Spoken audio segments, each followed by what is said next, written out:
하나님의 은혜, 또 하나님의 언약으로 말미암은 은혜에 대해서 여러분과 함께 나누도록 하겠습니다. 다윗에게는요, 우리가 이해할 수 없을 만한 아름다운 친구가 있었습니다. 그 친구의 이름이 요나단입니다. 다윗과 요나단을 어떤 사람들은 이렇게 말하는 사람도 있습니다. 이 사람들 혹시 동성애하는 사람 아니야? 참 빼딱한 사람들은 자꾸 그런 눈으로 다윗과 요나단의 우정을 바라보는 사람도 있습니다. 그런데 성경 말씀 사무엘상 18장 말씀 3절 4절 말씀을 보면 요나단은 다윗을 아끼어서 그와 가까운 친구를 맺기로 굳게 언약을 맺은 사이이다 라고 말씀하고 있습니다. 요나단은 제 목숨을 아끼듯이 다윗을 아끼어 그와 가까운 친구로 지내기로 굳게 언약을 맺고 자기가 입고 있던 겉옷을 벗어서 다윗에게 주었고 칼과 활과 허리띠까지 모두 다윗에게 주었다라고 말씀하고 있습니다.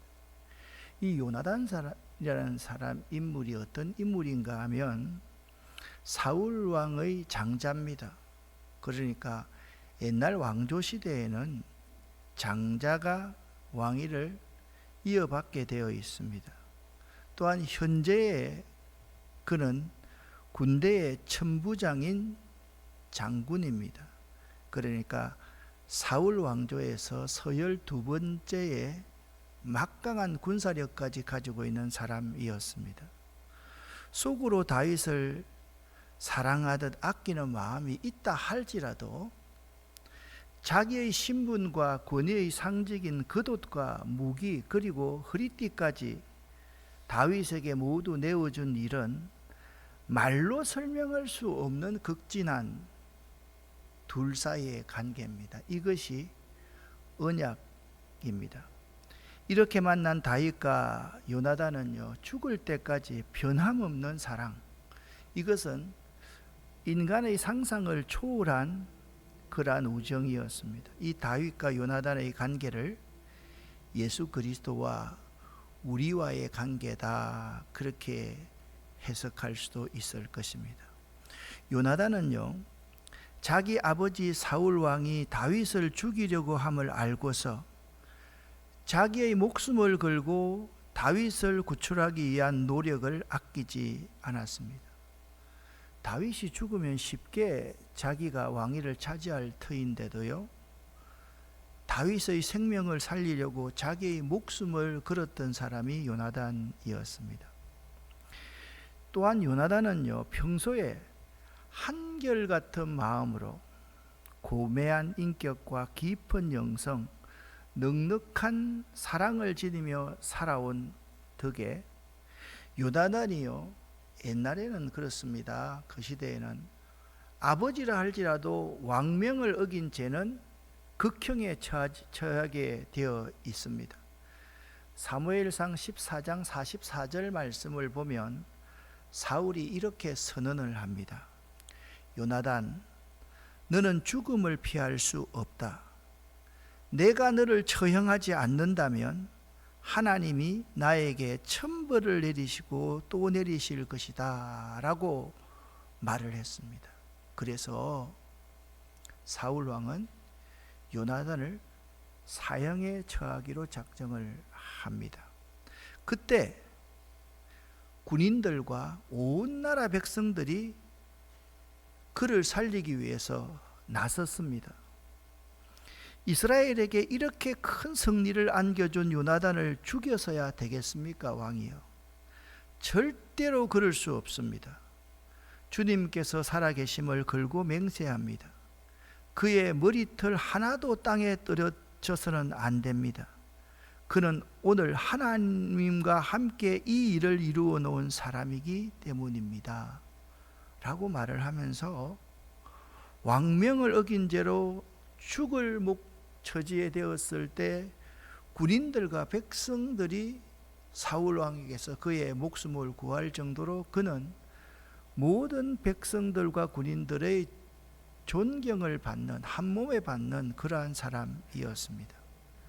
요나단은요, 아버지의 그러한 성품임에도 불구하고 아버지를 도와 나라를 이끌었으며 사울과 함께 길보아 전투에서 전사합니다. 블레셋 사람들이 이스라엘을 침해, 이스라엘 사람들이 블레셋 앞에서 패하여 도망하여 길보아 산에 엎드려 죽으니라. 블레셋 사람들이 사울과 그의 아들들을 추격하여 사울의 아들 요나단과 아미나답과 말기수아를 죽이니라. 그러니까 이 전쟁에서, 길보아산 전쟁에서 아버지 앞서서 요나단이 죽게 됩니다. 그리고 아버지는 스스로가 자기 목숨을 해하여 자결해 버리고 말지요. 그런데 이 다윗과 요나단의 관계가요, 서로 언약 안에서의 관계입니다. 사무엘하는 어떤 책이냐? 사무엘하는 다윗 인생의 파란만장한 삶을, 다윗의 파란만장한 삶을 말하고 있습니다. 근데 사무엘하에서 가장 중요한 장 한 장을 들으라 그러면 사무엘하 7장입니다. 7장에서 하나님께서는 다윗과 언약을 맺어 주십니다. 그러니까 다윗이 하나님과 자기 사이에 언약을 맺게 된 것이 사무엘하 7장에 나와 있습니다.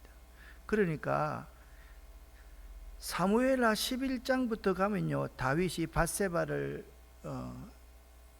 취하게 되고 간접 살인을 하게 되고 다윗의 아들들이 있잖아요, 반역을 일으키고 막 그렇게 하는데, 다윗이 유일하게 하나 붙들고 있었던 것은 뭐냐 하면 하나님의 언약 안에 있었다라는 것입니다. 그것이 사무엘하의 아주 중요한 주제입니다. 그러니까 오늘 사무엘하 9장의 말씀은 하나님의 언약이라는 것이 얼마나 중요한가를 우리에게 보여줍니다. 그러면 오늘 저녁 시간이 사실 매우 중요한 특강 같은 시간인데요, 여러분이 잘 들으시면 여러분 평생에 나는 도움이 될 거라고 생각합니다. 구약 성경에서 하나님의 사람들이 언약을 맺을 때 신앙의 행동을 서로 어떻게 하는가를 여러분이 먼저 알아야만 합니다. 성경에서 이야기하는 언약이라는 히브리어 브리트라는 단어의 뜻은요, 둘이 하나가 된다, 자르다, 피가 나도록 쪼갠다라는 뜻을 가지고 있습니다. 두 번째 언약은요, 영원한 파트너십을 이룬다라는 의미입니다. 서로가 언약을 통해서 완벽한 의존 관계에 들어감을 통한 자유를 누리는 것, 그것이 언약입니다. 예를 들면 그렇습니다. 남녀가 서로 만나서, 오늘 낮에도 제가 결혼식을 갔다 왔는데 남녀가 서로 만나서 하나님 앞에 예배하면서 서로 언약을 맺는 것이 결혼식입니다.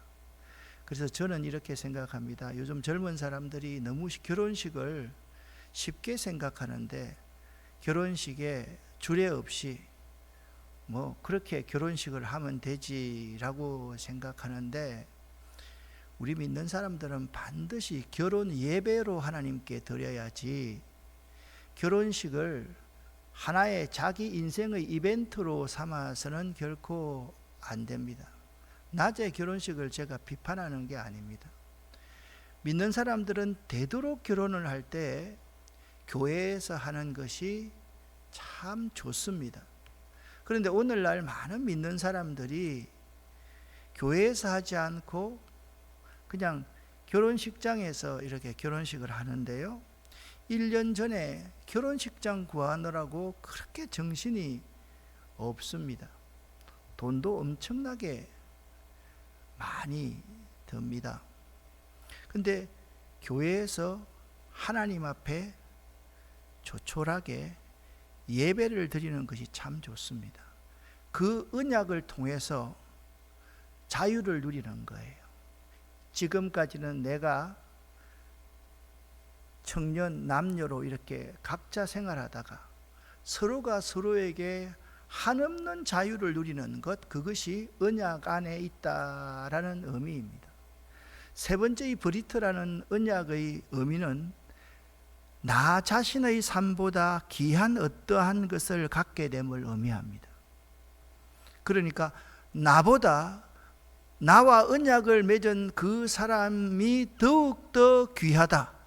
그러니까 하나님과 다윗과 언약을 맺었다는 것은 어떤 의미가 있는가 하면, 하나님께서 다윗을 찾아오셔서 언약을 맺어주셨는데 하나님이 나보다 다윗 네가 더 귀해, 네가 어디로 가든지 내가 함께 할게.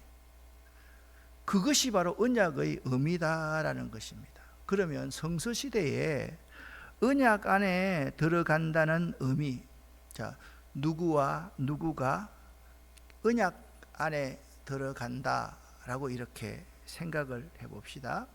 그러면 전규택이라는 사람하고 이범성이라는 이 형제하고 서로 언약 안에 들어간다라고 한번 생각을 해보십시다. 제일 먼저 반드시 언약을 맺는 사람 사이에는 증인이 있어야 됩니다. 그 증인과 함께 덜로 나아갑니다. 덜로 나아갑니다. 그래서 성경에 덜로 나아가니라 이런 말을 들을 때는 언약을 처음 맺거나 깨어진 언약을 다시 갱신할 때 덜로 나아간다는 표현들을 많이 씁니다. 그런데 덜로 나아갈 때 반드시 재물을 메고 나아갑니다. 그리고서 서로 간의 이름을 바꿉니다. 자, 이범성은 이규택이 되고 전규택은 전범성이 됩니다. 서로 간의 이름을 바꾸는 것입니다. 그리고 힘의 상징인 허리띠도 상대에게 주거나 상대와 바꿉니다. 서로 가지고 있던 칼을 바꾸거나 나의 칼을 상대에게 줍니다. 지금 요나단은 자기의 칼을 다윗에게 주었지요. 자기의 허리띠를 상대에게 주었지요. 그리고 겉옷, 외투도 서로 바꾸거나 외투도 상대에게 줍니다. 그리고서 날카로운 칼을 가지고 이 손목에 서로 손목을 긋습니다. 긋고서 소금을 가지고 이걸 이렇게 비빕니다. 그러면 생각해 보세요. 나하고 범성이가 언약을 맺었습니다. 그러면요, 항상 밥을 먹거나 세수를 하거나 무기를 들거나 할 때 이 여기에 있는 이 흉터가 보일 겁니다. 그러면 내가 누구랑 언약을 맺었지 그것은 평생 잊혀지지 않습니다. 그래서 구약 성경에 보면 하나님의 말씀을 메주자 같은데 기록해 가지고 손목에 맸죠, 그죠? 그런 의미로서 손목에 서로 상처를 냅니다. 그리고 재물을 둘로 쪼개는데요, 날카로운 칼을 가지고 가져간 재물을 제단 위에 딱 얹고 정수리부터 끝까지 꼬리까지 정확하게 반으로 딱 쪼갭니다. 이 쪼갤 때 이게 브리트입니다. 둘로 나누어지는 겁니다. 나보다 상대가 더 귀한 겁니다. 만약 나랑 범성이가 언약을 맺었는데 이 언약을 누군가가 깨뜨리면 당신과 나 사이에 깨뜨린 사람이 이렇게 쪼개어질 것이라는 의미도 가지고 있습니다. 매우 무섭습니다. 그리고 서로 재물을 나누어 먹습니다. 그리고 그 앞에서, 증인 앞에서, 하나님 앞에서 춤을 춥니다. 그리고 돌 같은 거나 그런 가지고 그 자리에 징표를 세웁니다. 그리고 그 앞에서 우리는 하나님 앞에 언약을 맺은 사람입니다 라고 약속을 하고 다시 돌아오게 되어 있습니다. 이러한 언약, 이 성경의 언약이라는 언약들은 신실한 하나님의 성품을 나타냅니다. 그러니까 언약을 맺는다, 약속 안에 있다라는 것은 하나님의 성품 안에 우리가 들어간다는 것을 의미합니다. 그래서 구약 성경에서 언약을 소금 언약이다, 그런 말을 여러분 들어보셨죠, 그죠?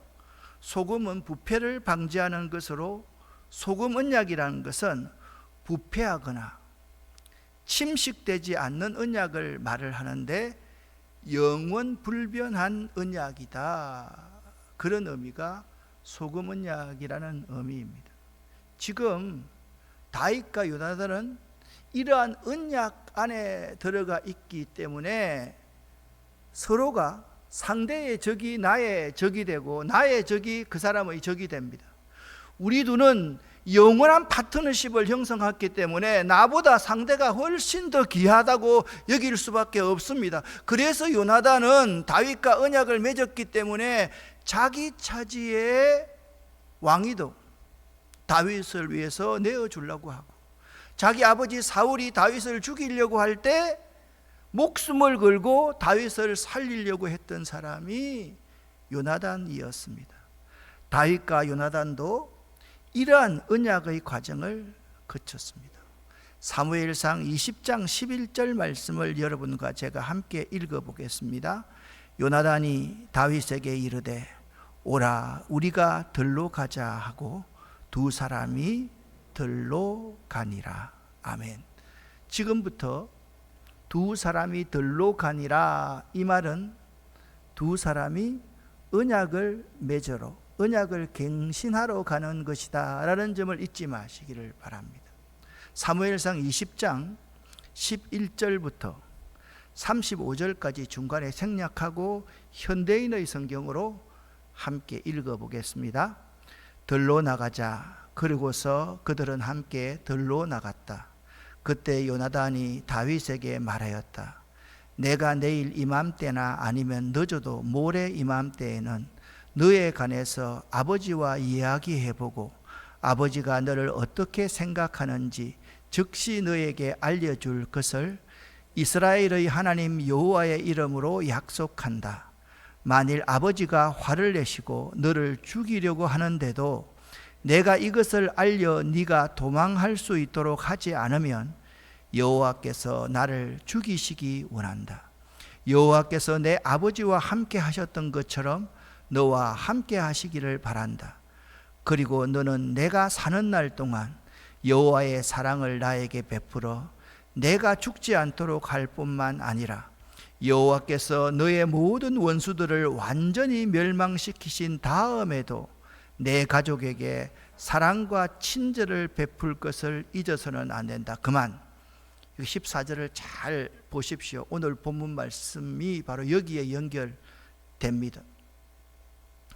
내가 죽은 다음이라 할지라도 내 가족에게 다윗 너는 사랑과 호의를 베풀 것을 결코 잊어서는 안 된다 라고 서로 말을 합니다. 33절부터 읽습니다. 그때 사울이 요나단을 죽이려고 그에게 단창을 던지자. 그는 요나단입니다. 그제서야 요나단은 자기 아버지가 다윗을 정말 죽이기로 결심한 것을 알게 되었다. 그래서 요나단은 대단히 화가 나서 식탁에서 일어나 하루 종일 아무것도 먹지 않았다. 이것은 그처럼 다윗을 모욕하는 자기 아버지의 태도를 보고 무척 마음이 상했기 때문이었다. 다음 날 아침 약속한 대로 요나단은 아이 하나를 데리고 들로 나갔다. 자, 11절에 들로 나가자. 들로 나갔다. 그리고 35절에 들로 나갔다. 요나단이 어떤 의미인지 알겠죠? 36절 말씀 함께 읽습니다. 그 아이가 떠난 후에 다윗은 숨어있던 돌 무더기 뒤에서 일어나 요나단 앞에 무릎을 꿇고 땅에 엎드려 3번이나 절하였다. 그런 다음 다윗과 요나단은 서로 붙들고 입을 맞추며 흐느껴 울기 시작하였는데 다윗이 더욱 심하게 울었다. 이때 요나단이 다윗에게 말하였다. 잘 가거라.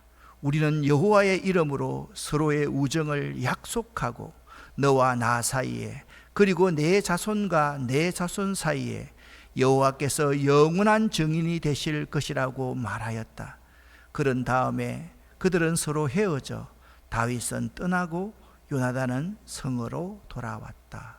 아멘. 자, 이 언약이 사무엘상에 있고 나서 드디어 5장부터 다윗이 온 나라의 왕이 됩니다. 그리고 7장에서 다윗은 하나님과 언약을 맺습니다. 그리고 오늘 9장에 와서 다윗은 드디어 요나단을 이렇게 기억합니다. 1절부터 6절까지 같이 읽어보겠습니다. 다윗이 이르되 사울의 집에 아직도 남은 사람이 있느냐? 내가 요나단으로 말미암아 그 사람에게 은총을 베풀리라 하니라. 사울의 집에는 종 한 사람이 있으니 그의 이름은 시바라. 그를 다윗의 앞으로 부르매 왕이 그에게 말하되 네가 시바냐 하니 이르되 당신의 종이니이다 하니라.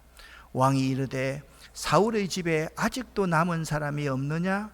내가 그 사람에게 하나님의 은총을 베풀고자 하노라 하니 시바가 왕께 아뢰되 요나단의 아들 하나가 있는데 다리 저는 자니이다 하니라.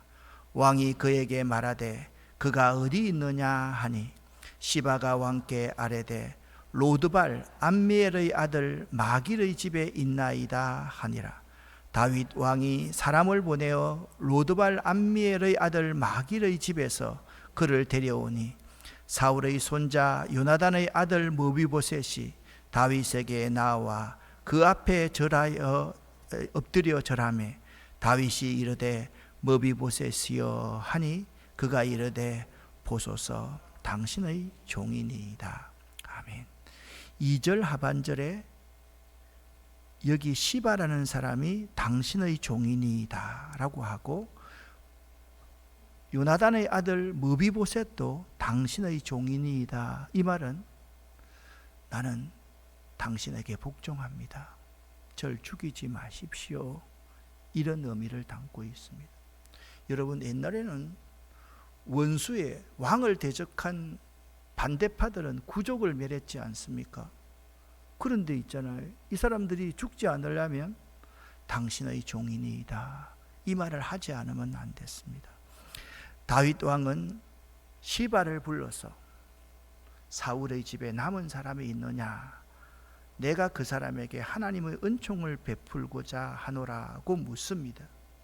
다윗은 시바를 통해서 로드발 암미엘의 아들 마길의 집에 요나단의 아들인 쩔뚝발이 무비보셋이 남아있다는 소식을 듣고 당장 무비보셋을 이리로 데려오너라 라고 명령을 합니다.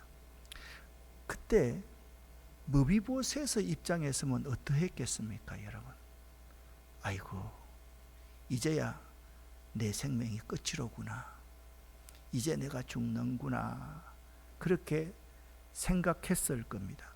다윗 입장에서는 무비보셋은 원수의 손자요, 다윗 왕조의 입장에서는 그는 죽어 마땅한 죄인이었기 때문입니다. 그런데 여기 무비보셋이 있었던 로드발이라는 곳, 이 마길의 고향인데요, 이 마길이라는 사람은 무비보셋을 보호해 준 것이 계기가 되어서 다윗과 친밀한 관계를 유지했는데, 나중에 다윗의 아들 가운데 그렇게 미남이었던 정수리부터 발끝까지 흠이라고 하나도 없었던 압살롬이 아버지의 왕위를 노리고 반란을 일으켰을 때, 그 압살롬을 피하여서 다윗이 마하나임에 이르렀을 때 저가 마길이 소비와 바르실로 더불어 다윗 왕을 선대했습니다. 이처럼 인연이란 참 묘합니다. 다윗이 무비보셋을 선대한 이 마길을 살려주는데요, 이 마길이라는 사람, 이 사람은요 무비보셋 때문에 살아난 겁니다. 머비보셋 아니었으면 다윗의 신하 중 누군가가 아니 사울에게 충성했던 사람을 놓아두겠습니까? 바로 머비보셋을 잘 대우했기 때문에 살아난 겁니다. 이게 사랑의 원리입니다. 내가 누구에게 사랑을 베풀면요, 그 사랑을 베푼 그 사람 때문에 내가 삽니다. 내가 은혜를 입습니다. 그래서 이 사랑이라는 것은 매우 중요합니다. 내가 누구를 사랑하고 그를 보살펴주면요, 그에게서 내가 어떤 보상을 받는 것이 아니라 그로 말미암아 내가 살아나는, 내 영이 살아나고 내 믿음이 살아나는 그런 놀라운 역사가 우리 가운데 일어날 수 있다라는 겁니다. 그런데 여기 로드발이라는 이 지명을 여러분 평생 명심할 수 있기를 바랍니다. 이 로드발이라는 이름의 뜻은 목장이 없다라는 뜻입니다. 그러니까 풀 한 폭이 나지 않는 곳이다 라는 의미입니다.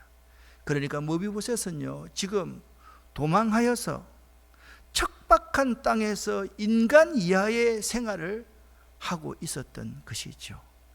아마도 머비보셋이 다윗의 부름을 받은 이후에 이 로드발이라는 이 곳과 마길의 가정에 다윗의 은총이 베풀어지지 않았나, 그렇게 신학자들은 생각을 합니다. 그런데 이거 한 가지는, 이 두 가지를 여러분 명심해야만 됩니다. 마길이라는 인물은요, 사울의 측근 가운데 한 사람이었던 것이 틀림이 없는데, 그는 언약의 자녀를 숨겨주고 보호해 줌으로써 축복을 받은 사람이었습니다. 참 묘하고 신비한 것은 그가 머비보셋을 보호해주고 살려준 것 같았는데, 바꾸어서 생각하면 머비보셋 때문에 그는 생명을 건질 수가 있었던 사람입니다. 그런데 이 마길이 나중에 마지막에는 나쁜 사람으로 바뀌고 맙니다.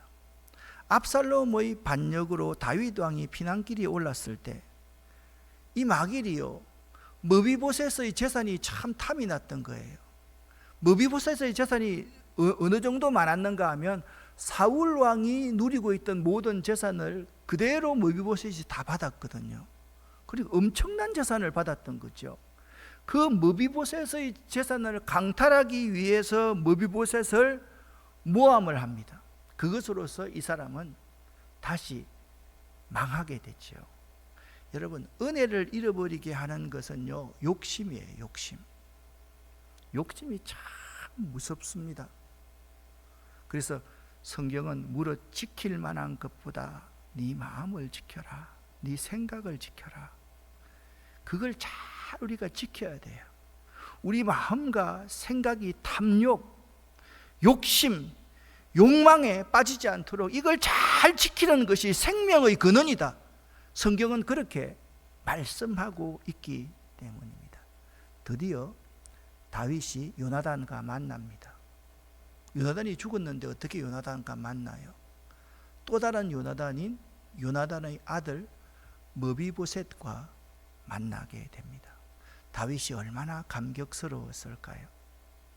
아마 성경에는 나와 있지 않지만 머비보셋을 보는 순간 다윗 왕은 마치 애굽으로 갔던 요셉의 형들이 요셉 앞에 불려갔을 때 요셉이 형들 모르게 눈물을 흘리고 있었던 것처럼 다윗도 눈물을 흘리면서 머비보셋을 봤을 겁니다. 7절과 8절 말씀 여러분과 제가 함께 읽겠습니다. 다윗이 그에게 이르되 무서워하지 말라. 내가 반드시 내 아버지 요나단으로 말미암아 내게 은총을 베풀리라. 내가 내 할아버지 사울의 모든 밭을 다 내게 도로 주겠고 또 너는 항상 내 상에서 떡을 먹을지니라 하니 그가 절하여 이르되 이 종이 무엇이기에 왕께서 죽은 개 같은 나를 돌아보시나이까 하니라. 아멘. 여러분, 죽은 들개를 누가 봅니까? 여기 들개는 꼭 이런 존재입니다. 죽어 있는 하이에나는 다른 동물들이 먹지도 않지 않습니까? 그쵸? 죽은 하이에나 같은 나를 돌아보시나이까? 라고 감격하고 있습니다. 이 무비보셋이요, 드디어 아버지 요나단으로 인해서 왕의 식탁에 참여하는 특권을 이렇게 얻게 됩니다. 오늘 마지막 절까지 여러분과 제가 함께 읽어보겠습니다. 왕이 사울의 시종 시바를 불러 그에게 이르되, 사울과 그의 온 집에 속한 것은 내가 다 내 주인의 아들에게 주었노니 너와 내 아들들과 내 종들은 그를 위하여 땅을 갈고 거두어 내 주인의 아들에게 양식을 대주어 먹게 하라. 그러나 내 주인의 아들 무비보셋은 항상 내 상에서 먹을 떡을 먹으리라 하니라. 시바는 아들이 15명이요 종이 20명이라. 시바가 왕께 아뢰되, 내 주 왕께서 모든 일을 종에게 명령하신 대로 종이 준행하겠나이다 하니라. 무비보셋은 왕자 중 하나처럼 왕의 상에서 먹으니라. 무비보셋에게 어린 아들 하나가 있으니 이름은 미가더라. 시바의 집에 사는 자마다 무비보셋의 종이 되니라. 무비보셋이 항상 왕의 상에서 먹으므로 예루살렘에 사니라. 그는 두 발을 다 절더라. 아멘. 무비보셋이 있잖아요, 자기 아버지 요나단으로 말미암아 로드발 풀 한 폭이 나지 않는 땅에서 하나님의 성전이 있는 예루살렘에 살게 되었습니다. 할렐루야. 이게 우리들의 모습입니다. 무비보셋 같은 우리들, 풀 한 폭이 나지 않는 죽을 수밖에 없는 우리들이 왕의 식탁에 앉아서 하나님 앞에 예배하며 찬송하며 기도할 수 있는 이 왕의 식탁에, 이 예루살렘에 거할 수 있는 축복, 이 축복이 얼마나 대단한지 모릅니다. 다윗은요, 떨고 있는 무비보셋에게 무서워하지 마라, 그렇게 위로하며 불안과 공포를 사라지게 해줍니다. 그리고 내가 반드시 네 아비 요나단을 인하여 내게 은총을 베풀리라고 말하며 요나단이 자신에게 베풀었던 은총을 갚겠다고 약속합니다. 자, 요나단이 없으면 다윗이 있었습니까? 요나단이 없었다면 사울 왕에게 다윗이 이미 죽은 목숨이지요. 이 은혜를 갚아야 돼요. 은혜를 배은망덕해야만 돼요. 다윗은 이 은혜를 지금 언약 안에서 갚고 있는 것입니다. 다윗은요, 소망이 없던 로드발에 살고 있던 무비보셋에게 소망을 주었습니다. 어디에 살게 했습니까? 예루살렘에 살게 해주셨습니다. 왕의 식탁에서 매일 먹을 수 있는 특권을 주셨습니다.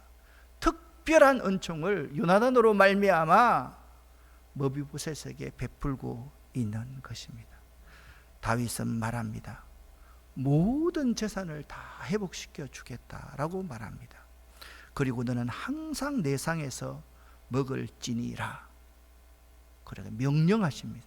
이것은 먹을 수도 있고 싫으면 안 먹을 수 있는 것이 아닙니다.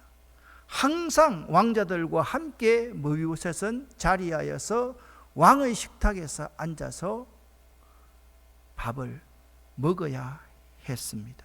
최대의 은총입니다. 그런데 오늘 제가 이 말씀을 읽으면서 가장 은혜를 받았던 것은 이것입니다. 다윗은요, 지금 절대 권력자입니다. 그 이스라엘의 모든 것이 자기의 것입니다. 주변 나라들도 다 정복했습니다.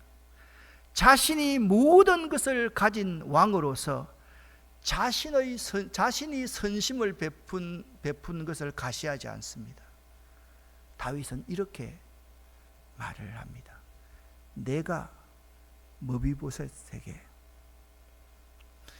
땅을 주고 내가 무비보셋에게 다 회복해, 이게 아닙니다. 하나님의 은총을 베풀리라, 그렇게 말씀하고 있습니다. 그러니까 자기를 과시하지 않습니다. 하나님의 은총 때문에 내가 너에게 이렇게 할 수 있는 나는 도구에 불과하다라고 다윗은 고백하고 있는 것입니다. 이것이 다윗의 위대함입니다. 사람이 있잖아요, 잘 되었을 때 좀 등 따숩고 배부를 때 이렇게 하기가 참 쉽지 않습니다. 여러분, 자꾸요 내가 말 많이 하고 싶고요, 나를 드러내고 싶고요, 나를 과시하고 싶고요, 나를 자랑하고 싶은 것이 사람의 마음입니다. 그러나 다윗은 말합니다. 내가 그 사울의 집에 남은 그 사람에게 하나님의 은총을 베풀고자 하노라. 할렐루야. 여러분도 그러한 삶을 살 수 있기를 예수 이름으로 간절히 축원합니다.